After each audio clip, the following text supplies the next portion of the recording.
Crickets, and welcome to I Have a Story.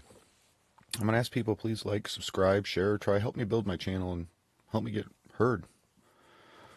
A lot of people are struggling and have been and are going to continue to struggle in life. So many people are so far down. Maybe hearing my life story, if you think yours has been a tough one, will make you feel a little better. My last video I talked about how my parents stole my inheritance from me. My other grandfather passed away when I was in elementary school.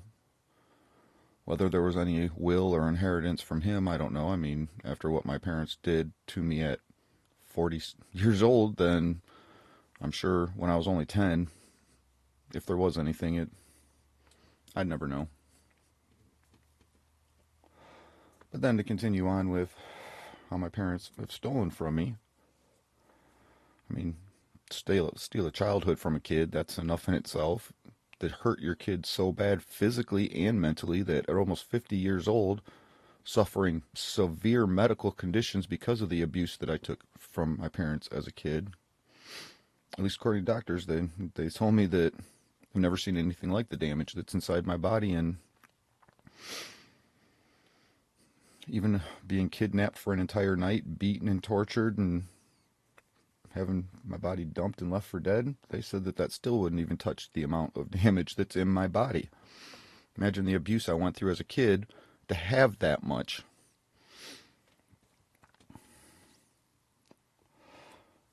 Well, I made a video about, and these are people who can testify to all of it. I made a video about the guy who didn't call me for over a year and then calls me at one time and couldn't get a hold of me and panics because he thinks I'm dead, so he calls the police and puts out a frickin' APB on me, because that's what I need in life. Thanks, buddy. But back in high school, I bought a car from him at 15 years old. I was 15. At 15 years old, I was out wrenching on cars and building stuff and helping people and making money, learning how to survive. But I wasn't old enough to be able to put a car in my name. My parents wouldn't allow me to get my driver's license. They were just absolutely, I wasn't even allowed to get a job. I wasn't allowed to do nothing but get out of their way.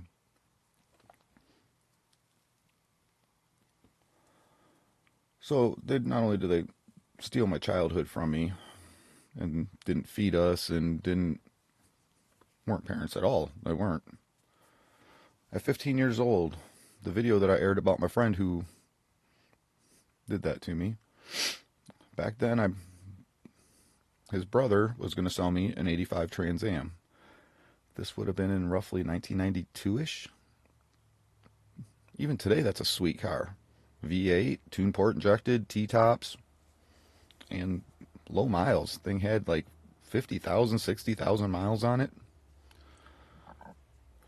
The car ran like absolute crap. Nobody could figure out why. He took it to 3 different shops, spent all this money, and nobody could figure out why the car wouldn't run. I mean, it'd start, but it was running on a dead cylinder, literally. And I'll explain as I go along. So I'm over at their house, which I pretty much lived in their basement at the time, and he's complaining about the car, and I said, "Hey man, I know about cars, let me help you." "No, I want to get rid of it. I've had enough. Been through 3 mechanics." I said, "No, dude, I want to help you out, man. Let me figure it out. I'll help you." "No, you want the car, Jason? I'll give it to you for $800. "What? $800? That's like a $5,000 car."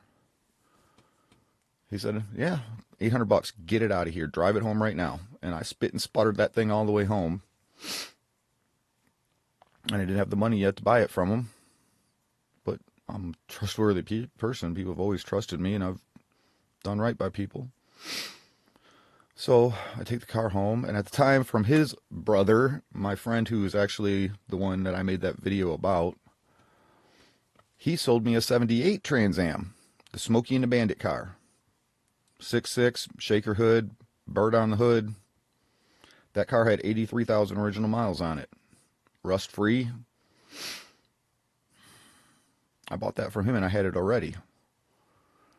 So I spit and sputtered that other Trans Am home, the 85. I had it parked out in the road and popped the hood. And I'm looking it over and looking it over, and unfortunately the engine was shadowed from the hood and the sunlight from the sunlight, and I could see a spark plug wire arcing on the engine. Well, I know that's not right. And I mean, even at 15 years old, I knew, popped that spark plug wire off, went over to the 78, pulled a plug wire off of that, threw it on the 85, fired right up and purred like a kitten. I turned around, drove it around the corner, and just lit them up. Badass car. I'm so excited, wanting my dad's approval, wanting to impress my dad. I go in the house and tell him, Dad, guess what? Did I get praise from my dad? Here's what my dad did instead. He called up one of his buddies. Hey, got a car I'll sell you for a couple grand. It's worth $5. I'll sell it to you for $2.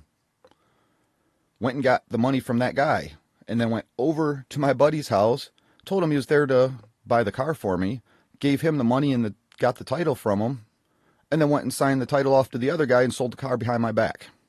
That's how my dad was to me at 15 years old. My mom was pissed, and she went off on him about it.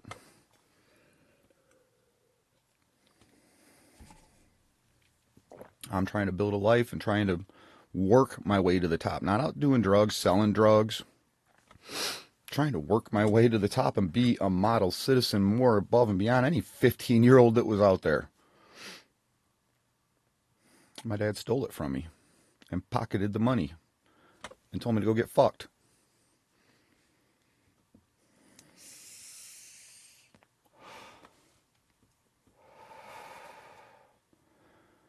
A few weeks later, and my friend Todd Bragg was with me. I made a video about how we helped a friend who was a crack addict.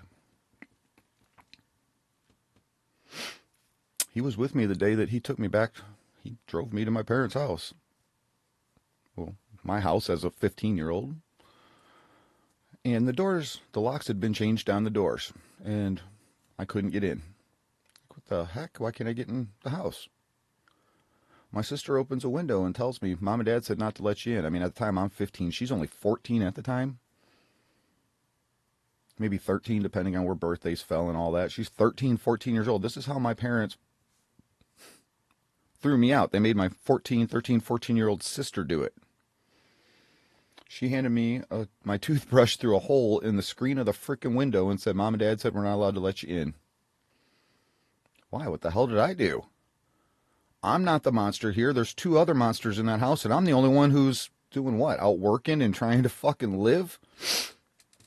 Trying to raise and build myself up to be an adult at 15 years old and still going to high school?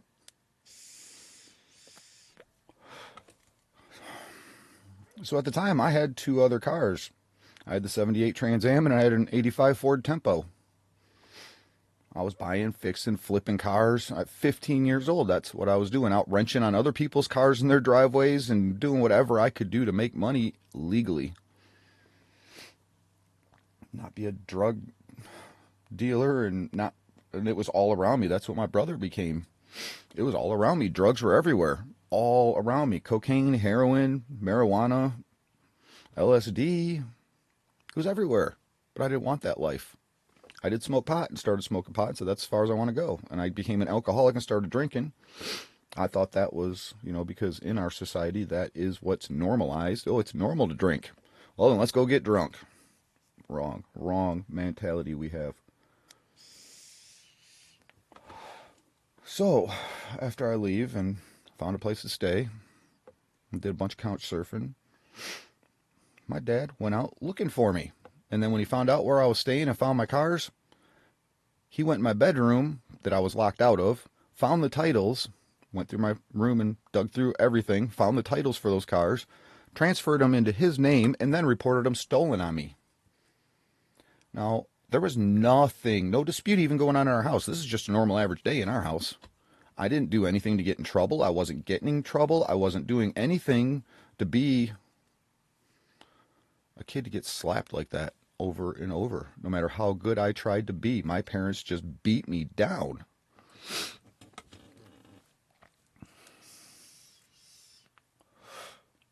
So, not only at that age, at 15, being thrown so far behind in life, to live on my own to have to work 3 jobs. I got 3 jobs. I was working, and at 15, you couldn't work more than 15 hours a week or something like that. Maybe it was 20, I don't remember. But you couldn't even work part-time. It was minimal time. So then I got jobs, and I was working 3 of them because you got to live, and you can't get enough hours at one job. So I worked at Valvoline. I worked at Little Caesars Italiano on the corner of Talmadge and Monroe Street when that was a test market for them. And I worked at Chow, a restaurant. I was washing dishes, making pizzas, and changing oil on cars at 15 years old just to survive.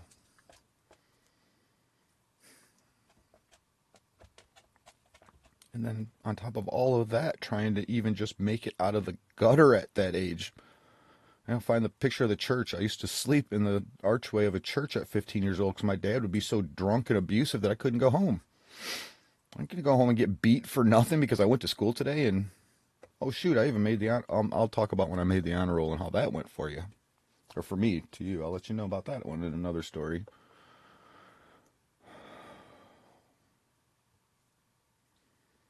So while I'm trying to build myself up, be a good person, not turn into the absolute monster drug dealer that my brother became, trying to do things right. My parents just kept taking from me and burying me down at 15 years old. And I still made my way out. Just to keep getting put back there by other people and by them and then by other people. And follow along with my story, people. This is where it's all focused now.